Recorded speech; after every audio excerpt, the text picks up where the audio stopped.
আসসালামু আলাইকুম এভরিওয়ান, কেমন আছেন আপনারা সবাই? আলহামদুলিল্লাহ আমরা অনেক ভালো আছি। আজকে আমি বানিয়েছিলাম একটা স্মুদি। তার জন্য আমি আগে থেকে চিয়া সিড পানিতে ভিজিয়ে রেখেছিলাম, সাথে ছিল 1 কাপ দই আর কিছু ফল নিয়েছিলাম। এখানে আমি আপেল, নাশপাতি, খেজুর আর কলা নিয়েছিলাম। শুরুতেই ব্লেন্ডারে খেজুরগুলো দিয়ে দিব। এখানে কোনো চিনি ইউজ করব না, এই খেজুরেই মিষ্টি হয়ে যাবে।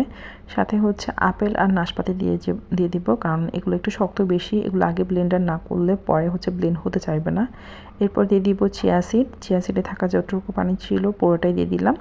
সাথে কলা আর দই দিয়ে দিব, দইটাও পুরোটা দিলাম, এখানে কোনো চিনি অ্যাড করা হবে না। তো এটা দেওয়ার পরে ভালো মতো ব্লেন্ড করে নিলাম। সাথে 2 কাপ পানি আর 4 থেকে 5টা আইস কিউব দিয়েছিলাম। ব্লেন্ড করার পরে এরকম একটা কনসিস্টেন্সি আসে। এবার পরিবেশনের পালা। ঠান্ডা ঠান্ডা খুব সুন্দর স্মুদি আপনার ইফতারে আপনাকে আরও সতেজ করে তুলবে। আর চিনি ছাড়া এই জিনিসটা আপনার জন্য খুব ভালো, এটা স্বাস্থ্যকরও বটে।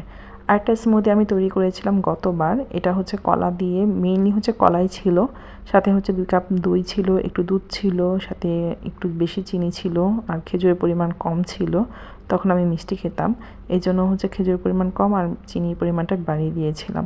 সাথে একটু রুয়াবজাও ছিল, যাতে কালারটা একটু সুন্দর আসে।